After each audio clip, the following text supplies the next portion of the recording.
자, 시간 관계상 네. 인문계 수험생들과 자연계 수험생들의 또 합격 로드맵이 좀 다를 텐데 네. 사실 인문계는 뭐 지난 시간에 우리가 네. 말했어요. 뭐 탐구에 이건 뭐 진짜 무너진 변별력, 네.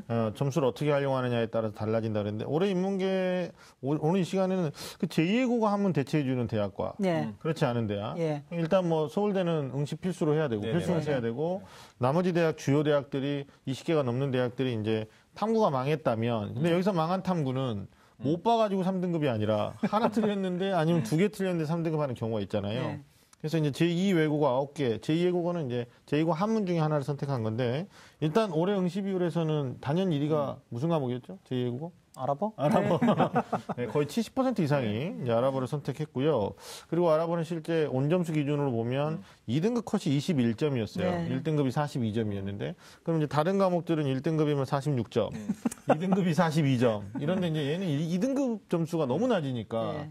사실 이제 행복한 축복이죠, 이게. 그래서 대체를 해주는 건데, 인문계 학생들 입장에서는 이런 것들도 적극적으로 좀 성적표 보면 고려를 해야 될 대상이죠. 맞습니다. 이제 지금 뭐 작년까지 이제 저희가 금년도에도 지금 분석을 좀 해보니까 이제 이런 경향들이 뚜렷하게 나타나는데요. 네. 인문계열 대학 중에서 제2외국어 한문을 사탐의 한 개 과목으로 대체해주는 경우에는 네. 어떻게 보면 사탐 과목이 지금 3과목이잖아요. 맞아요. 그렇죠, 그렇죠. 3과목 중에서 2과목을 우수한 2과목을 가져오는 그런 전략이기 때문에 네. 아이들의 성적이 100분위로 놓고 본다면 엄청나요. 1이나 2 또는 많게는 3 정도씩 올라가요. 이제 그 100분위를 가지고 다시 이제 변환되는 편점수를 찾아오잖아요. 그러니까 아이들 입장에서 훨씬 더 유리해지는 거예요. 그래서 사실은 내가 제2외국어를 하지 않고 사탐 2과목만 오롯이 해서 내 성적을 가지고 변환된 표준 점수를 찾아오는 것보다는 3개 중에서 잘하는 2과목을 가지고 찾아오는 아이들의 성적이 기본적으로 1에서 3 정도 올라가 버린다는 점을 좀 염두에 둬야 될 것 같아요. 그래서 맞아요. 내가 2개 가지고 암만 잘했다고 하더라도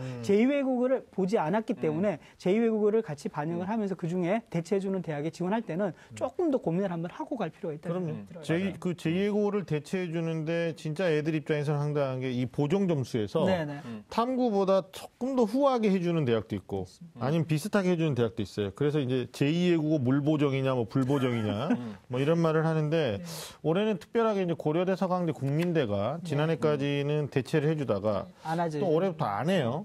그러니까 이제 뭐 상위권 인문계 학생들 입장에서는 제2외국어 아랍어를 뭐 언제 시점에서 시작했는지 모르지만 뭐 두바이에서 그분이 오신다면서요.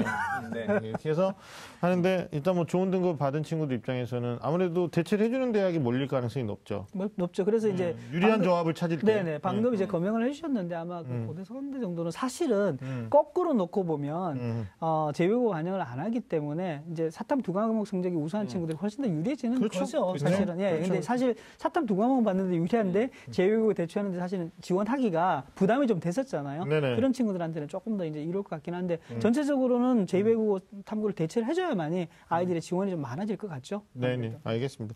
자연계는 어떻습니까? 이제 자연계는 수학과학이 보통 이제 지난해까지 내경영 반영할 때 20, 30, 20, 30. 네네. 그래서 수학하고 과학을 뭐 60% 반영하는 네네. 대학이 이제 많죠. 주요 대학이 네. 많이 있었는데 올해는 일단 뭐 영어를 빼고 네. 아니면 영어를 비율에 넣어서 네. 뭐 등급 간 점수의 비율 총점으로 계산하기 때문에 이게 이제 문제가 되는데 일단 그 자연계 학생들은 아무래도 그래도 수학과학의 성적 네. 요게 또 학벌에 미치는 영향이 클 텐데 네.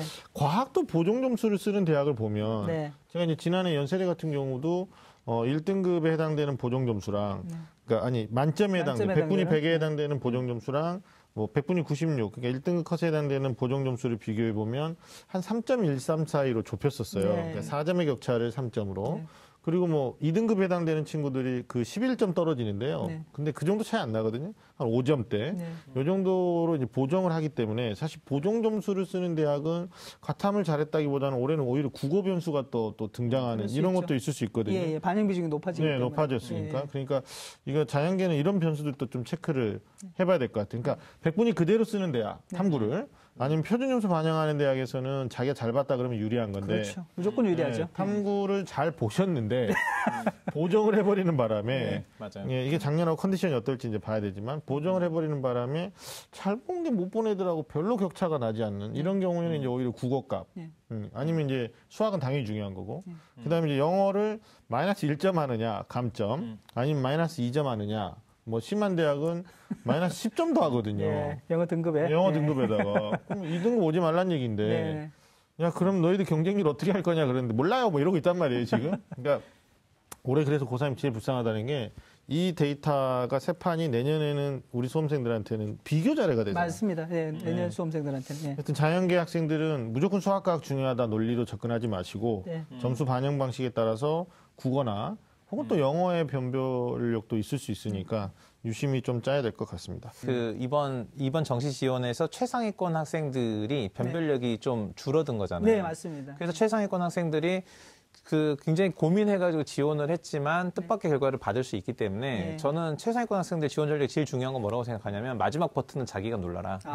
왜냐하면 네. 어떤 컨설팅을 받거나 아니면 누군가의 조언, 특히 우리 학생들이 가장 많은 영향을 받는 건 역시 부모님이거든요. 네. 부모님의 결정을 자기가 그냥 소극적으로 따랐을 경우에는 예외의 결과가 나왔을 때 이거 극복 못할 수 있어요. 중위권은 어때요? 중위권은 대학이나 학과의 단편적인 모습만 정보만 가지고 선택을 하지 말고 그러니까 아까 중간에 말씀하셨듯이 반수라든지 아니면 편입이라든지 아니면 그 대학에 가가지고 복수 전공이나 아니면 해외 학점 그 다른 대학과의 학점 교류 또는 다른 해외 대학과의 교류 이런 것들을 따져봤을 때 네네. 이제 본인의 삶의 관점에서 잠재적인 가능성을 염두에 두고 지원 전략을 세우면 훨씬 더 폭넓은 선택을 할 수 있는 거죠. 네네.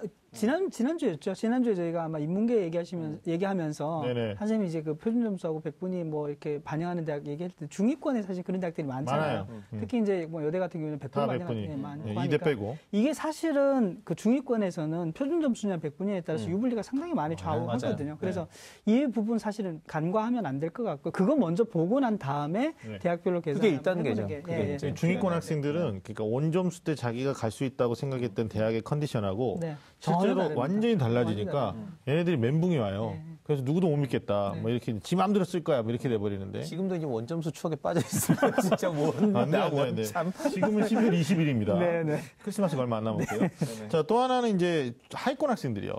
뭐 이제 대학 위주로 뭐 수도권을 어떻게 해야 되냐 이런데 저는 하위권 학생들한테 소신이 더 중요하다. 그러니까 뭐 대학의 밸류를 고집하기에는 이제 거기서 거기니까 어떤 과 비전과를 생각해야 되고 또 하나는 4년 동안 다녀야 돼요. 네, 맞습니다. 그러면 통학거리인데 실제로 기숙사냐 통학이냐 이거 계산기 두드려 봐야 되고요.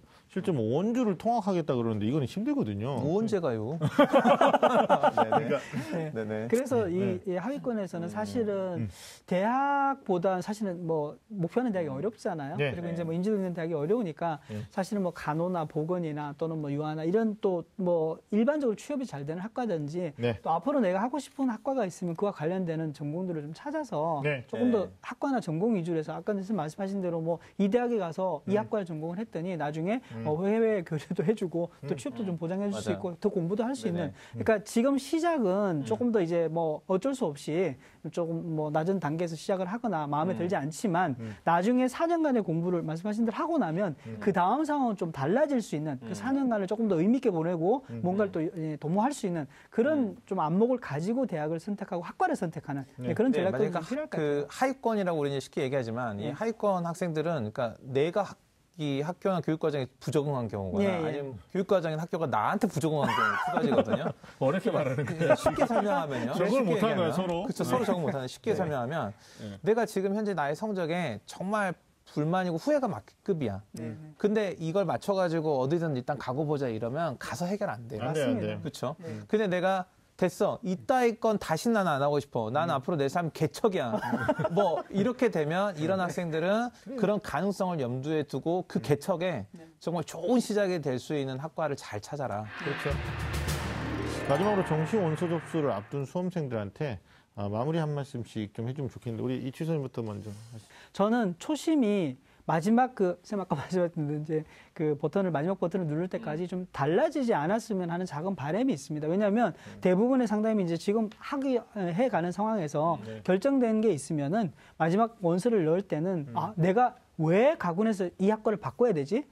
선생님하고 상담할 때는 이게 나군의 이 학과였는데 왜 내가 지금 욕심을 내고 있는지? 그러면 가군은 또 낮춰야 되는 건 아닌가? 이렇게 조금 더 고민을 해야 되는데 그런 고민을 하는 것은 마땅합니다. 근데 그 이전에 처음 내가 이런 고민들을 다 통해서 어차피 결정한 거기 때문에 그 결정에 대해서 조금 더 존중을 하고 지원을 했으면 하는 바람입니다. 아유, 감사합니다. 우리 윤 선생님. 저도 이제 뭐 교과서적인 말로 마무리를 해야 될 것 같은데, 그러니까 정시는 아는 만큼 보여요.